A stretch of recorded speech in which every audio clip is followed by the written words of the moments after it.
Hmm. Quite an interesting, yet somewhat unexpected story. Not so much for the action, but for the details. So, another Carolina Panthers talk. Blitzball Champ Gaming. Jason Ingram. Wanted to get on here for a moment. Talk about recent trade that has been confirmed involving the Carolina Panthers and the Baltimore Ravens. So, the Carolina Panthers, before I get into that, as usual, don't forget to check out Game Beauty in the description. Use that promo code Blitzball_champ, 10% off your order when shopping at Game Beauty for awesome video game themed makeup and cosmetic products. Happy shopping. So the Carolina Panthers have traded wide receiver Diontae Johnson, pretty much their number one wide receiver, and a 6th-round pick to the Baltimore Ravens. In return, we get a 5th-round pick. So, pretty much a trade, a pick swap. Although, I really don't believe the Carolina Panthers got something of equal value in return with this trade. I would have to say the Ravens won this trade. Now, don't get me wrong. I'm pretty sure that Diontae was most likely not going to re-sign here after the season.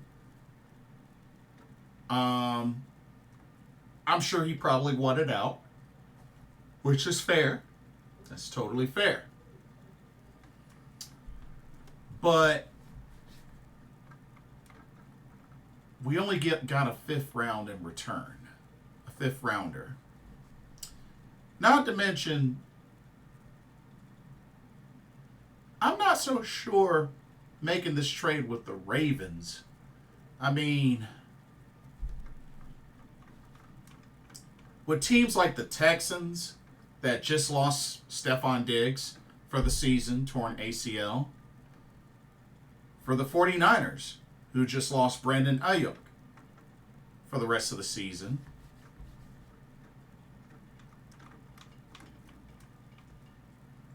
I would think it would have made more sense to trade with them, somebody that they could have used to,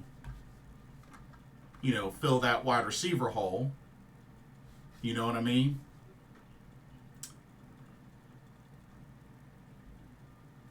But we went with the Ravens, who have Zay Flowers. I mean, let's see. Zay Flowers, Nelson Aguilar, Tylan Wallace, Rashad Bateman. Now you add Diontae Johnson into the mix.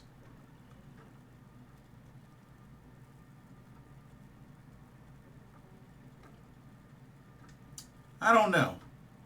I just would have honestly thought teams like the ones that I mentioned would have really used the idea of getting a Diontae Johnson, and I think we most likely would have gotten something of better value. But, what this kind of reminds me of, though? You think back to the original thought behind trading Brian Burns. That we could have at one point gotten what, 2 or 3 first round picks or something like that. Didn't get anything close to that when we traded him to the Giants.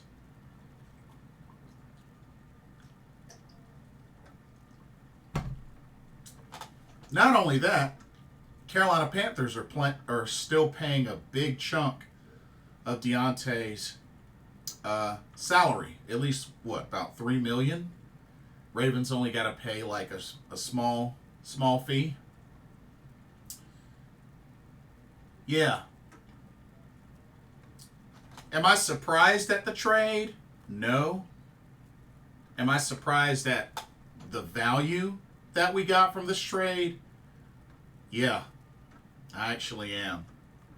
I really felt like we could have gotten a better value instead of just a 5th round pick for Diontae Johnson. But yeah.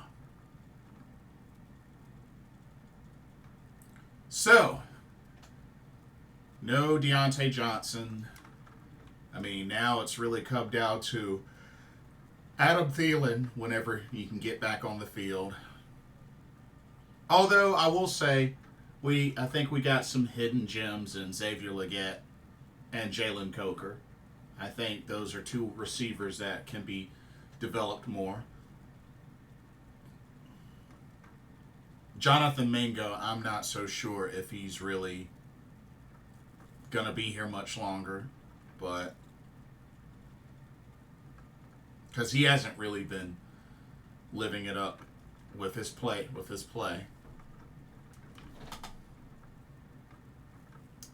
But I don't know. Like I said, I understand the trade.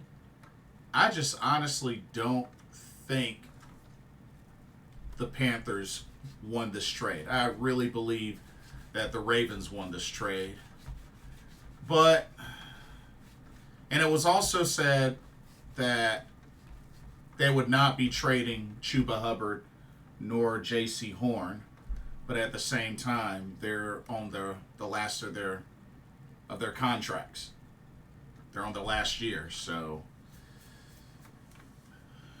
they got to really figure out how they're going to make that work. I mean, according to ESPN, the grade for the Ravens, an A. The grade for the Panthers, a D. Yeah.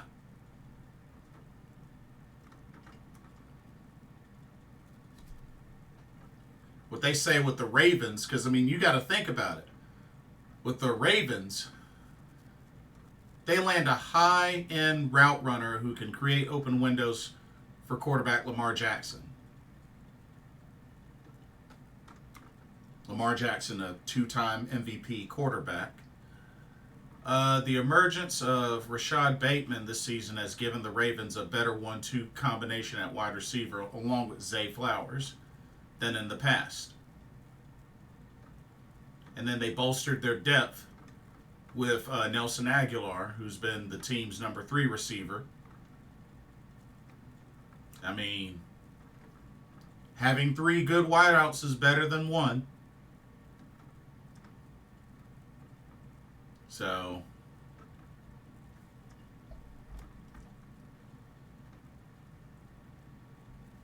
then they're talking about,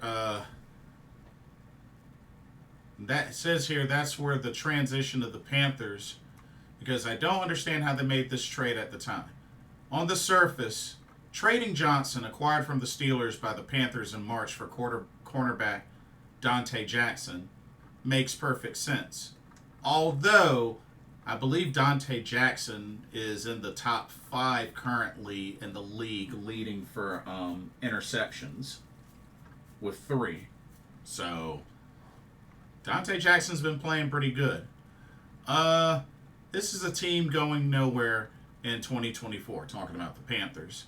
And Johnson is in the last year of his contract, but you must get more than this. I agree. I'm flummoxed at how the Panthers weren't able to drum up more interest. They couldn't get the Commanders to top this, Chiefs, Chargers, Texans, Cowboys. Literally any team that is going to get compensatory picks next year. And this article, by the way, was written by Seth Walder of ESPN Analytics. Let's see. Normally, the claim that a team would get more in compensatory pick for letting a player walk rather than trading the player is an exaggeration. It might not be in this case. Johnson will surely end up with a contract that garners more than a 7th round pick in the compensatory pick formula. Though it isn't totally clear whether Carolina could get one, given that it doesn't have many other free agents expecting to leave and has a decent chunk of cap space next year. But even if the Panthers were convinced that they were not going to earn a compensatory pick, the trade deadline is a week away, November the 5th. Remember, the 5th of November. You have 7 more days to generate interest and see whether an injury strikes a contender. And since they are eating most of Johnson's salary, they aren't saving money. It's hard to imagine how the Panthers could walk away from this deadline season getting as little as they did for Johnson. And I agree. I mean, I don't know what Dan Morgan was thinking, but yeah, Carolina got finessed. They got finessed. They did not get equal value in this trade. We just got to keep it real.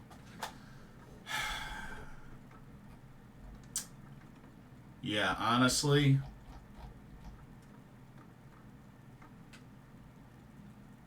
I'm not going to say this is the worst trade they've ever done, but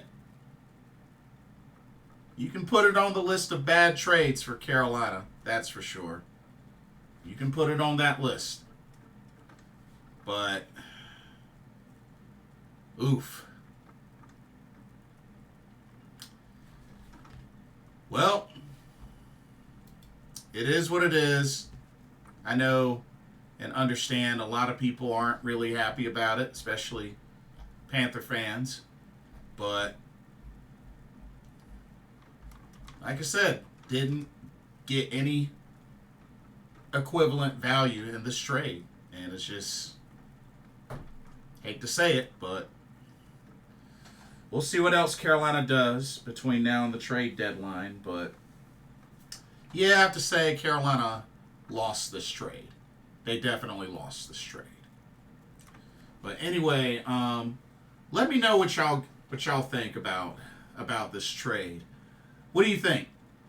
Do you think it's not so bad? Do you think Carolina got fleeced?